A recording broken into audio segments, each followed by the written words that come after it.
Lesson 8. At School.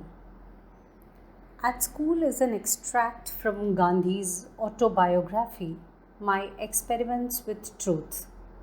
The lesson gives us an insight about Gandhiji's experiences as a child. We also understand that the qualities of truth and sincerity that were so dear to him were also reflected in his early life. Gandhi ji की आत्मकथा my experiments with truth से इस पाठ को लिया गया है। यह पाठ हमें गांधी जी के बचपन के अनुभवों से अवगत कराता है। सत्यवादिता एवं ईमानदारी इन गुणों की छवि उनमें बचपन से ही परिलक्षित होती है।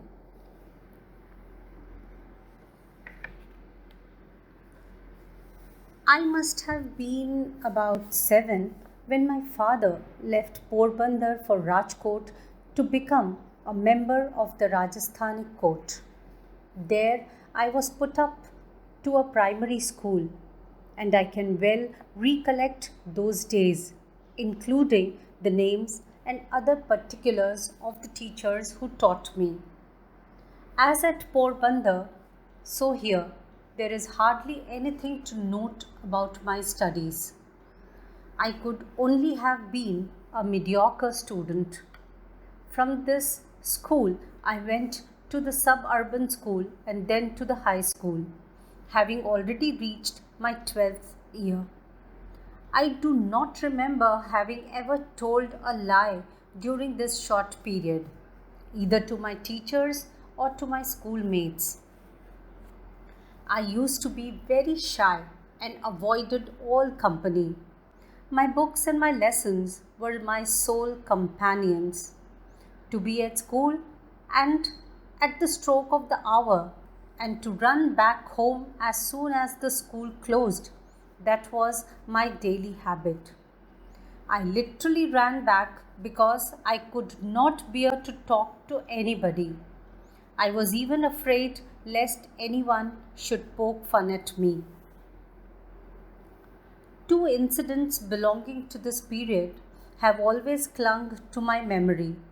As a rule, I had a distaste for any reading beyond my school books. The daily lessons had to be done because I disliked being taken to task by my teacher as much as I disliked deceiving him. Therefore, I would do the lessons, but often without my mind on them. Thus, when even the lessons could not be done properly, there was, of course, no question of any extra reading. But somehow my eyes fell on a book purchased by my father. It was Shravana Pitribhakti Nataka, a play about Shravana's devotion to his parents. I read it with intense interest. There came to our place about the same time travelling showmen.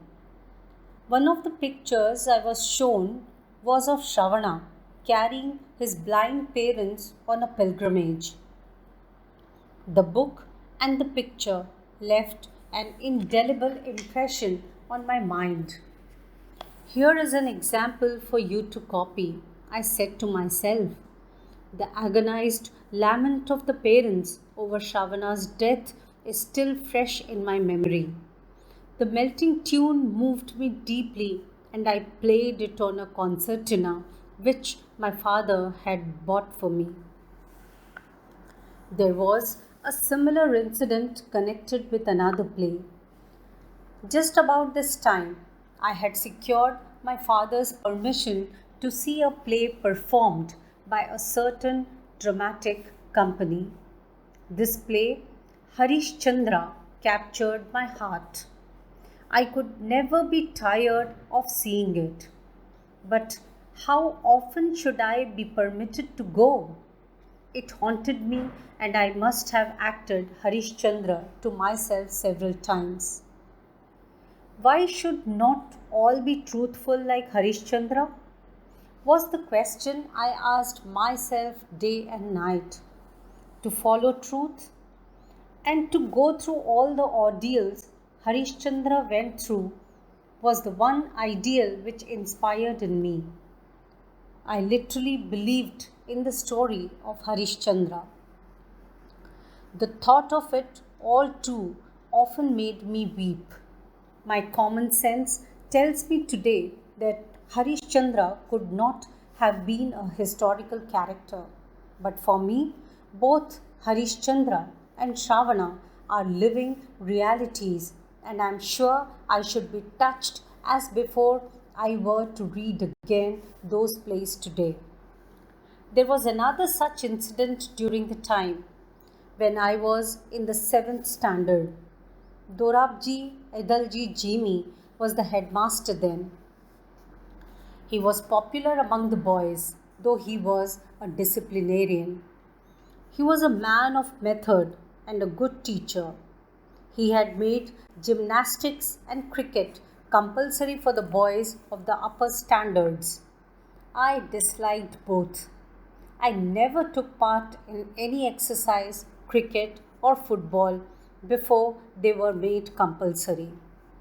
My shyness was one of the reasons for this aloofness, which I now see was wrong. I then had the false notion that gymnastics had nothing to do with education. Today I know that physical training should have as much place in the curriculum as mental training. But though I was none the worse for having neglected exercise, I am still paying the penalty of another neglect. I do not know from where I got the notion that good handwriting was not a necessary part of education, but I retained it until I went to England. I then saw that bad handwriting should be regarded as a sign of an imperfect education. Let every young man and woman understand that good handwriting is a necessary part of education.